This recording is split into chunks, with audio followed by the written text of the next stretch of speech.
maanaam tey li ma bëgg waxtaanee laaj la boo xamante ni dinaa indi ay tontu yoo xam ne loolu la ci bible bi loolu la ci téere bu sell bi wax mooy naka la ma mën a wóoree ni dinaa dem àjjana su ma faatoo su ma làqoo te mu doon lu am solo.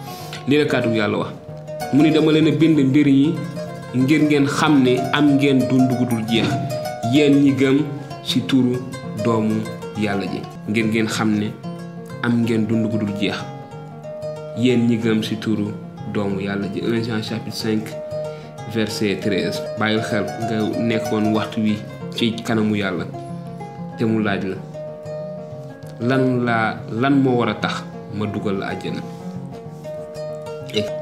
lan nga koy tontu. xëy na xamuloo lan nga war a tontu. kon lii am na lu wóor la yàlla dafa bëgg ñu xam wóor bu wér ci mbëggeelam ñu xam ban bërëb la ñuy nekk gannaaw suñu faatoo fan la ñuy nekk ba abad. Jean 3:16 ndaxte yàlla dafa bëgg àdduna si ba joxe jenn doomam ji mu am ngir képp ku ko gëm am dund gu dul jeex te doo sànku ba mukk. kon foo ñu tàmbalee xam lan moo tax mënuñoo dem àjjana. pourquoi nous ne pouvons pas aller au paradis. li yàlla bëgg dëgg-dëgg li mu bëgg mooy ñi mu sàkk nit ñëpp doomu aadama yëpp nekk ci jotaayam waaye lan moo tax loolu mënul am. pourquoi qu'est-ce qui nous empêche d'être au paradis? Voilà le problème. Notre nature pécheresse nous empêche d'avoir une relation avec Dieu. maanaam suñu nekkin suñu melokaanu bakkarkat moo tax mënuñu am diggante ak yàlla mënuñu toog ak yàlla ci jotaay nu quoi. maanaam dañoo nekk ay bakkarkat ndaxte noonu la ñu mel waaye itamit dañ koo tànn nekk ndaxte léeg-léeg li ci ëpp lañuy bàkkaar parce que ñun ñoo ko bëgg. am nañu choix wu bàkkaar wala bañ a bàkkaar foofu tànneef la itamit léeg-léeg ci suñu bàkkaar. lii la kàddu yàlla wax car tous ont péché et sont privés de la gloire de Dieu. Romains 3:23 ndaxte ñëpp bàkkaar ba joteetuñu ndamul yàlla ñëpp ñoo bàkkaar. mënuñu musal suñu bopp ndaxte ñun ñëpp dañoo bàkkaar te kenn suñu itamit mënu musal moromam ndaxte ñun ñëpp ay bàkkaarkat lañu. sauvé si yiw lañu muccee jaarale ko ci ngëm te loolu jógewul ci ñun mayu yàlla la du ci kaw yi jëf ndax kenn bañ a kañu. maanaam su fekkee ne sama ay jëf ñoo musal su fekkente ni laaj bi ma laajoon léegi ñëw yàlla ni la lan moo war a tax ma mën la dugal àjjana kon bu boobaa dinañuy wax ni yàlla ni def naa lii def naa lale wala sama maam def na lii sama maam def na lale waaye su dëgg-dëgg ñun ñëpp bàkkaar nañ te ñun ñëpp xam nañ ni payum bàkkaar mooy dee. Et nous savons tous que le salaire du péché c'est la mort. Donc ce n'est pas à cause de nos œuvres ñu ay jëf yu baax dafay xasaw xun ci kanamu yàlla bi. nous méritons la mort et l'enfer. kon ñun ñëpp li ñu yelloo fi ñu war a nekk fi ñu war a jëm mooy dee ak dem safara ndaxte lii la kàddu yàlla wax ci Romains 6:23 car le salaire du péché c'est la mort ndaxte payu bàkkaar mooy dee. kon ñun ñëpp li ñu war li ñu méritoo li ñu yelloo mooy dee dem safara ndaxte ay bàkkaarkat. te yàlla dafa sell te dafa jub te ndegam moom moo waxoon suñu maam Aadama ak Awa ni su ngeen bàkkaare maanaam su ngeen ma dégg maanaam su ngeen lekkee ci garab gi ma leen aaye di ngeen dee. kon dafa war a matal li nga xam ne moom la waxoon. waaye tamit terewul ni yàlla ci biir mbëggalam boobu nag foo mu indi pexe ngir mën ñu baal suñu ay bàkkaar te loolu la def. Yeesu dafa wax ne man maay yoon wi dëgg gi ak dund gi waxul man maay benn ci yoon yi waxul man maay benn ci dëgg yi waxul man maay benn ci dund yi dafa man maay yoon wi dëgg gi ak dund gi. benn yoon moo am benn dëgg moo am benn dund moo am te ci Yeesu Christ lañ ko mën a amee. ci en Jésus Christ nous pouvons avoir cela. kenn mënul dem ci yàlla te jaaruloo ci moom muy Yeesu Christ. personne ne peut aller au Père s'il ne passe par Jésus Christ notre Seigneur. te dafa joxe banta dundam te bant ba dafa joxe dundam tuur deretam ngir ñun. Christ nous a aussi offert une fois il a souffert une fois pour tous pour nos péchés. maanaam Yeesu gàddu na maanaam alkande suñu bàkkaar maanaam moolu mbugal lépp la xam ne bàkkaar daf ko doon jur te mu waroon ñu tegu Yeesu gàddu na ko ci suñu place. il a souffert pour nous, il a porté le fardeau pour nous. Yeesu dee na ci bant ba ngir suñu ay bàkkaar waaye dekki na fësal ni kenante ni moom baal nañu suñu ay bàkkaar gàddu na suñu ay bàkkaar yépp dindi na leen te mu dekki ngir jubal ñu ngir doon suñu avocat ngir seetal maanaam suñu der. Yeesu ragg na suñu der niñ koy waxee ba mu set wecc di nan laa mën a wóoree ni dinaa dem àjjana ñu dellu si waat si loolu. Comment être certain que j'irai au paradis après la mort?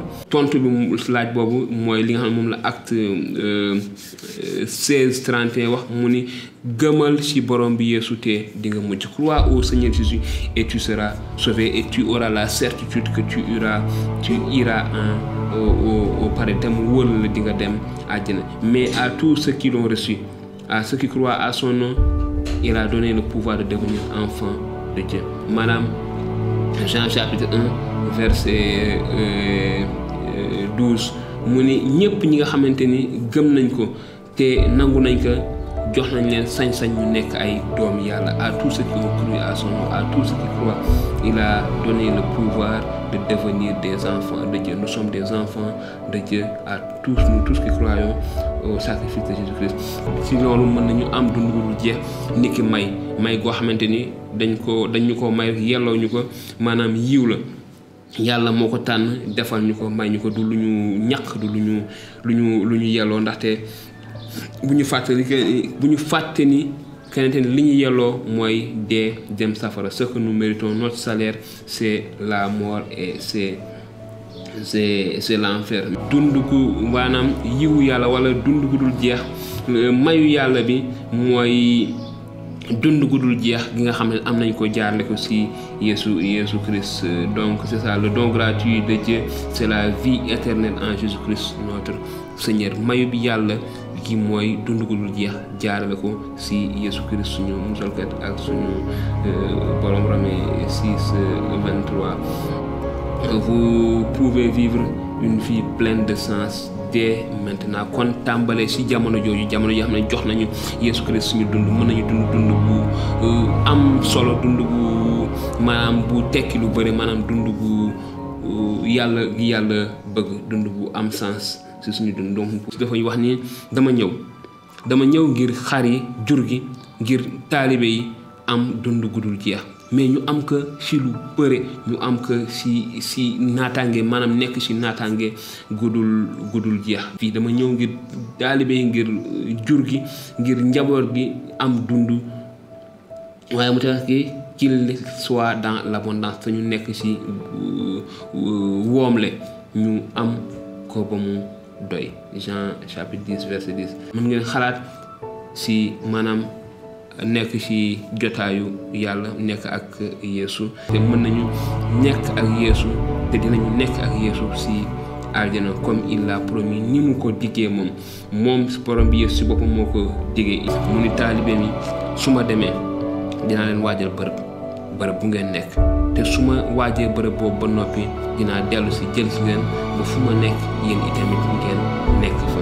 Donc je m'en vais vous préparer une place et après je reviendrai vous chercher afin que là où je sois vous y soyez aussi. C'est vraiment réconfortant, c'est vraiment rassurant. Donc ces passages, ces paroles du Seigneur.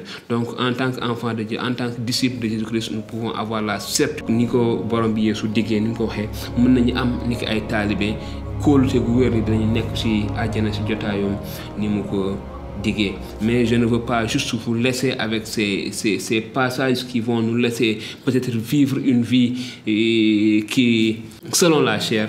duma bàyyi rek ñu dund ak passage yi ñu dundee ni ñu ko yaakaaree suñu topp suñu nëfsu, ndaxte aussi nous devons nous rappeler que Jésus a dit ce ne sont pas ceux qui m'appellent maître, Seigneur qui vont rentrer dans le royaume de Dieu. maanaam du ñëpp ñi may wax borom bi ñooy dugg ci nguurum yàlla. Est-ce que pose-toi cette question. laajuma la ndax da nga judd ci njabootu chrétien, laajuma la ndax da ngay dem jàngu ba dimanche bu nekk, laajuma la ndax waaw sa ay waajur ay chrétien lañ déedéet.